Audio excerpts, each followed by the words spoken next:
I noticed that Mayor Coleman is here, and we have some guests here for item number 29. So if we can skip ahead to item number 29, why don't we do that now?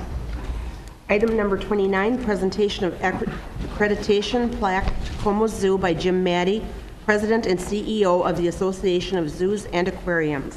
And I know we have Michelle Furrer, who's going to get us started. That's right. Good afternoon. Como Zoo began our accreditation process, which happens every 5 years, about 19 months ago. And in that, we do a rigorous application process, as well as an on-site inspection, and then a commission hearing at the annual conference in September. With me today is Jim Maddy, the President and CEO of the Association of Zoos and Aquariums, who's here to present us with our accreditation certificate. Thank you, Michelle. Mr. Mayor, members of council, it's my pleasure to present you with this accreditation plaque and certificate, and if you'll allow me, I'll read this. It says that the Association of Zoos and Aquariums recognizes Como Park Zoo and Conservatory for having satisfied the qualitative evaluation and professional standards of the AZA Accreditation Commission, and the zoo is hereby granted accreditation. This is effective September of this year through September 30, 2015, and it's signed by the chair of the board of directors, Kevin Bell, who runs one of the other great free zoo in this country, the Lincoln Park Zoo in downtown Chicago. So with that, congratulations. Thank you very much. Yeah.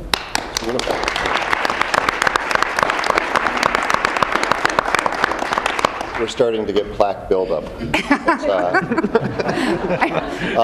Stop laughing. It encourages him. No, this is wonderful, and all of you know how proud I am personally of Como. What an incredible asset that we have out there. And every time I go out there, I just I have this big smile on my face. The exhibit, the polar bear exhibit that opened up this year, just really, truly one of the remarkable destinations in the state of Minnesota now. In addition to all of the things, and so it's not just that we are maintaining what we've had, it's that we're really trying to do a much better job putting emphasis on research, putting emphasis on really having a more natural environment for the animals, better experience for the visitors. I think the only thing that really struck me on the report that we needed to change was that they were critical of Matt Reinhardt's, just generally.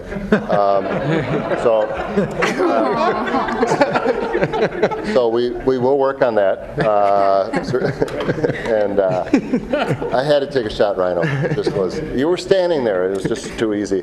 But we appreciate the recognition. We appreciate the work that you put into, because and our staff should be given a lot of credit, because to go through this accreditation process is not easy. It's a very thorough process. It takes a lot of time, but it is critically important, and thank you for the recognition.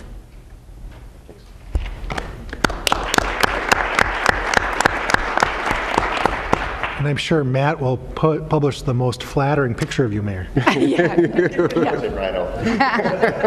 So if you have a minute, if there's an appetite for it, we could take just a minute to put this accreditation in a little bit of context. I think it's a great achievement for the staff at the zoo and everybody in the Parks and Recreation Department, but also for this council and for the city and for all of the community. So if I could just try to hold your attention for just a minute. There are 220 accredited zoos and aquariums in North America.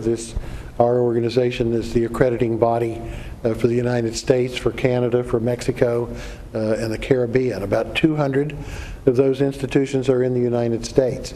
That's only about 10% of the organizations that carry a license from the U.S. Department of Agriculture to display live animals for the public. The other 90% do not meet these accreditation standards. So just by being accredited, by passing this very tough physical exam and financial exam, you are in the top 10%. There's only one set of accreditation standards. There's not a set for the largest institutions or the mid-sized institutions or the smaller institutions. There's only one set of standards. So you're meeting the same standards that the National Zoo, part of the Smithsonian meets, the famous San Diego Zoo, all the best zoological institutions in the country, you're all in exactly the same category because there is only one category of accredited institutions. We do this every 5 years because these are science-based standards, and as we all know, sciences, and particularly the natural sciences, are a constantly evolving body of knowledge. And so what we now know about the needs of animals in human care and what we now know about the way to use animals in public display to educate the public and to encourage interest in wildlife conservation has evolved. So the standards that Michelle and her staff have just succeeded in meeting are higher than the standards that you met 5 years ago, as I said before.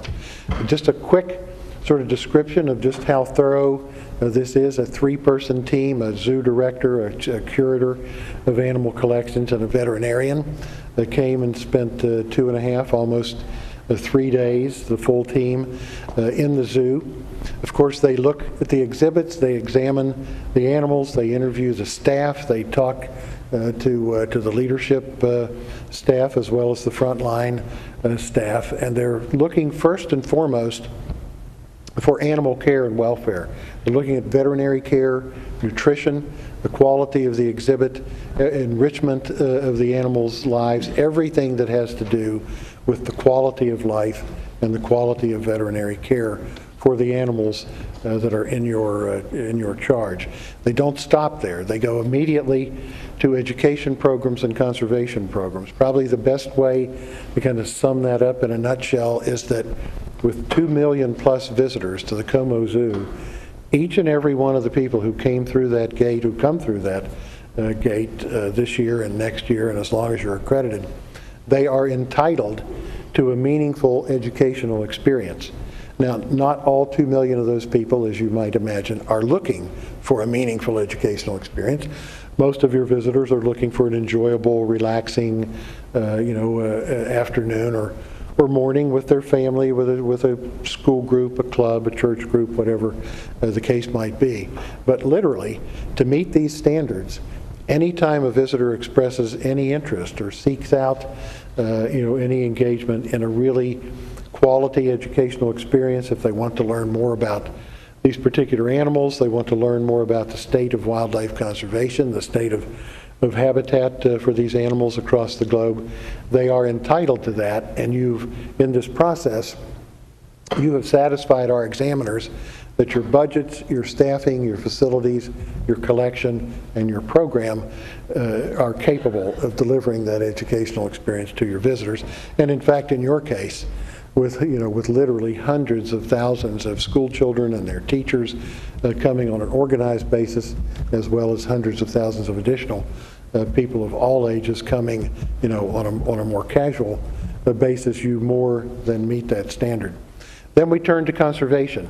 And of course you have to provide, as I've said already repeatedly, this quality care for the animals, but you also have to demonstrate to our organization that you're having a positive impact on wildlife conservation beyond the gates, just beyond the perimeter fence of the Como Zoo. You have to demonstrate that you're reaching out into the community, across the state, throughout this region of North America, and where possible, that you're actually having a positive impact on wildlife habitat and wildlife values on a global basis, and you've met that standard.